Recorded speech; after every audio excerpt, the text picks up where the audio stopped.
29 years ago, the Sampoong Department Store collapsed. On June 29, 1995, the Sampoong Department Store in South Korea collapsed due to a structure failure. The collapse killed 502 people and injured 937, making it the largest peacetime disaster in South Korea history. It was the deadliest non-deliberate modern building collapse until the 2013 Rana Plaza factory collapsed in Bangladesh. So this is a picture of the collapse. So it was practically like a mall. One of the practically biggest mall in South Korea during that time. So because I know about this information, I'm just gonna say the information that I know. So originally the owner was like, I'm gonna build like an apartment complex. But then he got greedy and he was like, no, I'm gonna build a mall. But he got even more greedier and he was like, I want to build a mall, but I don't want it to be a 4-floor mall. So he ended up building a 5th floor, compromising the original structure of the building. So the original contractors, they're like, nope, it's far too dangerous to be building another floor. We need to start from the beginning. But the owner was like, nope. And he ended up firing the original company and he ended up hiring some puppets who listened to him. And yeah, why did he end up building a 5th floor? Because, like I say, he got greedy. He was like, if I build another floor, maybe I can make this floor into a food court, and that will bring more money. So at the end, he ended up holding some big ass air conditioners in top of the mall, and they're actually big. They're actually supposed to be on the floor, not in the roof. So they're like practically in the roof. Anyway, during the day it collapsed. There is a store that end up closing down early because there is a problem that was happening. Owner receives warnings like 2 months before the collapse, but he didn't listen. You know, he even received like a warning like a day before the collapse, but he didn't listen until like 20 seconds before the collapse. He was like, "Oh yeah, everybody needs to leave from the building," but unfortunately, not everybody was able to escape, and some people end up dying, on the collapse. And like I say, it was like 402 people that unfortunately died. And I'm gonna add some extra details of this tragic event. So minutes before the tragic event, children were like daydreaming in some way, and they're telling their parents, "We see people with blood, or we saw people with blood." So yeah, I don't know how you call it. So a kid can feel it, can tell right away that something bad gonna happen. It was like a sign they felt. What do I think? So they even made like a movie based on the event. It's this one, I believe, or I don't think it's this one. No, it's not this one. It's not this one. This is another movie from this other event. So I'm just gonna show you guys this other. It's on my YouTube actually. So where's the movie? So it's supposed to be here. I just need to look for it. Hopefully it's here. Yeah, Traces of Love. You know? And unfortunately there's no English dub or no Spanish dub of this movie. So I am gonna end up watching it to this night, but yeah, I just wish that somebody will actually be dubbing this film because it have never been dubbed. Just like with this other film, Birthday. Birthday is actually based on this other event that happened like in South Korea, and it could have been prevented, but it's because of the ego. Yeah, it has to be with the egoism of the people. They just don't want to be proved wrong, and people end up dying because of them, of their fault.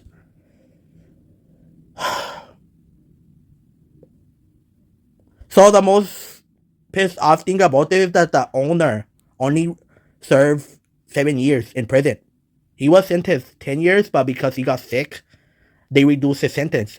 And his son was only given like 7 years, I believe. His son knew about this too, but like father, like son, his son didn't do shit until like the end. So anyway, so they were rich during that time. They were like rich, like I say.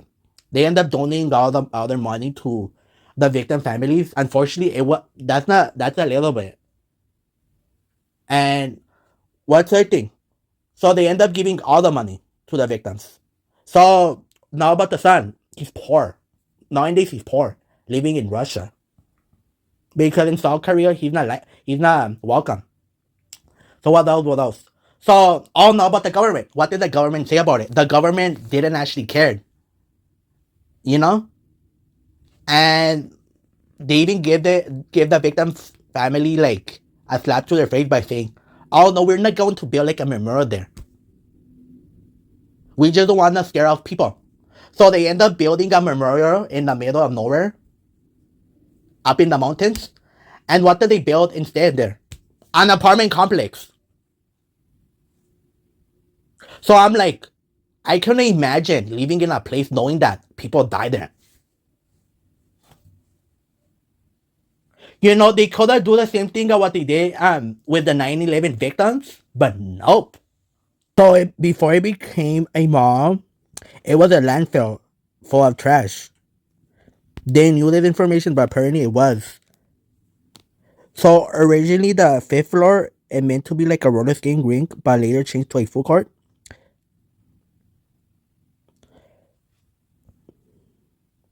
So in some way, this is like a sad story, like I say.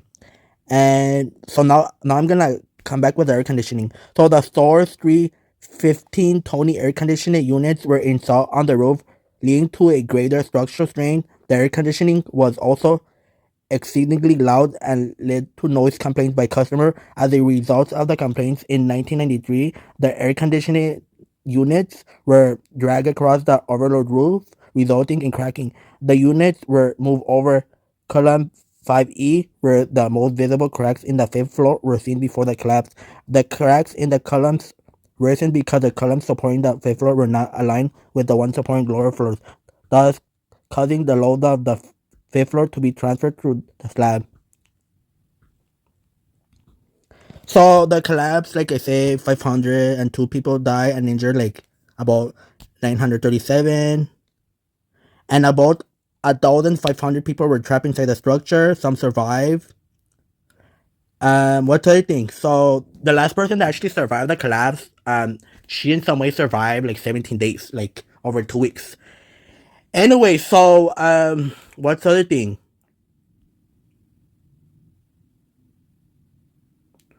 So in April 1995, cracks began to appear in the ceiling of the fifth floor in the south wing. So the management only moved the merchandise and store from the top floor to the basement. So on the morning of June 29, the number of cracks in the area increased dramatically, prompting management to close parts of the top floor.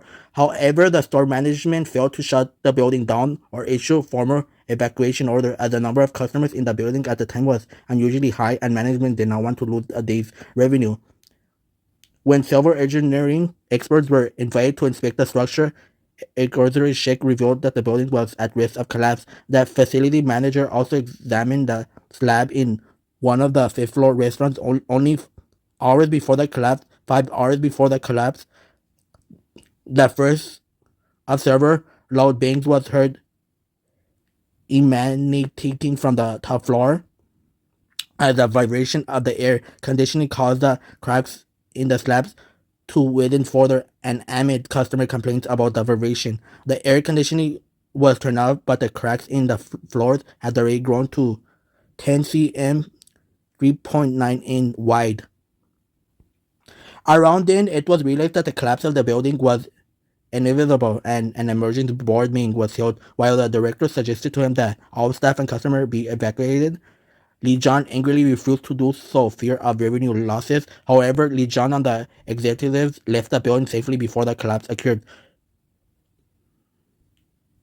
So, at about 5 p.m. at the fifth floor, ceiling began to sink. Store workers finally closed off all customer access to the fifth floor. The store was packed with hundreds of shoppers. 57 minutes before the collapse, Lee John did not close the store or carry out repairs during that time. When the store started to produce cracking sounds at 5:52 p.m., workers began to sound alarms and evacuate the building. But it was too late. The roof gave away and the air conditioning units crashed into the overload fifth floor, which it turned into a disaster. And that's when the mob collapsed in some way. Oh my god, it's crazy. Like you say, what happened to these people? It's sad. Lots of families lost their family members. So, rescue crews were on the scene within minutes of the disaster, with cranes and other heavy equipment being brought in the next day. Anyway, so people started to take advantage of this event and they were looting, you know? But they end up getting arrested in some way. But this is the thing.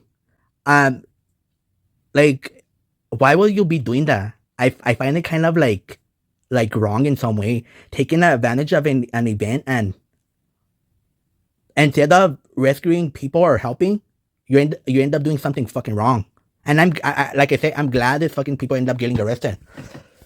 Unfortunately, the neither the owner or the freaking son, they didn't end up serving like at least 30 years in jail. They got released before like 10 years in some way. However, the rescued was called off due to concerns after massive protests, especially from friends and relatives of those still missing.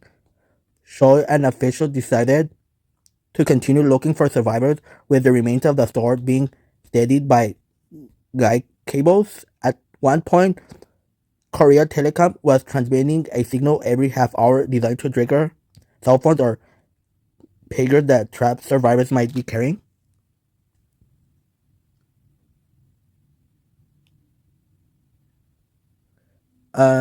So despite the sweltering heat, some who were not rescued in the first days avoided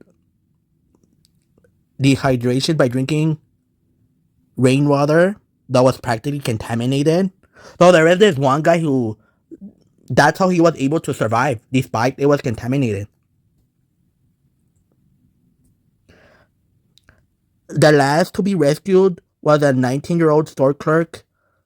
Park was pulled from the wreckage 17 days after the collapse with a few scratches.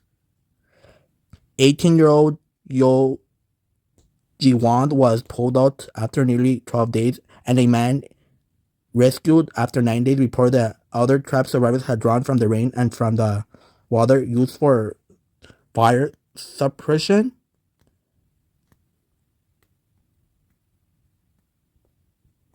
So, it's just sad what happened.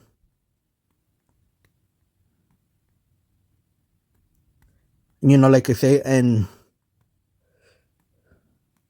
what's the other thing? So, shortly after the collapse, leaking gas was suspected as a possible cause because two gas explosions had occurred elsewhere in Seoul that year. However, the fires in the rubber were from burning automotive gasoline coming from Crashed cars park.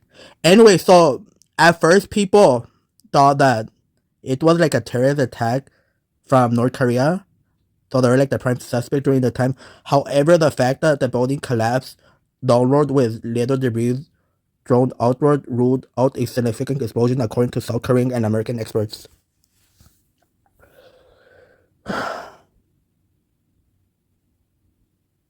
So they used the cheapest material to build a building.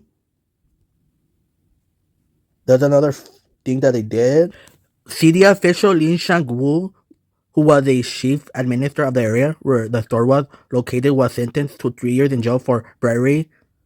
Huang Shumin, a former chief for the area, was found guilty of accepting a 12 million bribe from Li Zhang and was sentenced to 10 years in prison. Other participating officials, including a former chief administrator of the Seoul district, were also jailed. Other parties sentenced included a number of the store's executives and the company responsible for completing the building. So the families of the victims were asking for an average of 250,000 each. However, the city representing the store's owner offered to pay 200,020. So practically $220,000 for each victim family, arguing that he could not afford to pay more. So in a memo, the son and the owner signed a memo and they offer their entire wealth to the family victims. As a result, the Sampoong Group ceased to exist. The settlement involved 3,293 cases totaling $375.8 billion. About 3 million payouts were completed by 2003. This is the memorial. So, like I say, the government was like, nope, we cannot build a memorial here because we don't want to look bad. We don't want people to inform that something bad happened here. So yeah, they end up building the memorial somewhere else. So now it's like a luxury apartment complex. Here are some pictures of the collapse.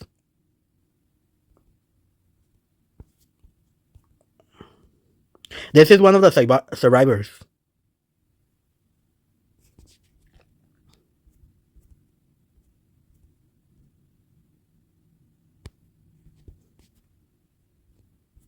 But like I say, it's just sad that because of the negligence of a lot of people end up dying.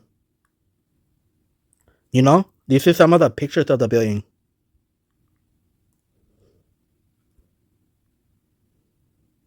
Like I can imagine entering a mall and yeah, and this is the other thing. Um, Plaza Mexico in Linwood, California, actually has cracks in the roof. And oh my god, the environment, like it's just way too hot. There's no AC on. And because I'm Hispanic, I've been to a lot of indoor outlets, meets, and the condition is just pure hot. And there's even in Alameda Swami, I even noticed once that there is some electric cords down. So there's a lot of places out there, not only in South Korea, that are in bad condition. But this is the other thing. Before actually leaving, after the tragic event, they end up doing an investigation of the buildings, and they end up finding out that most of the buildings were in good condition.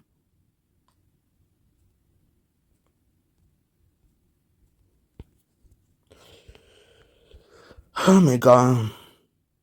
So this is some of the pictures, like I say.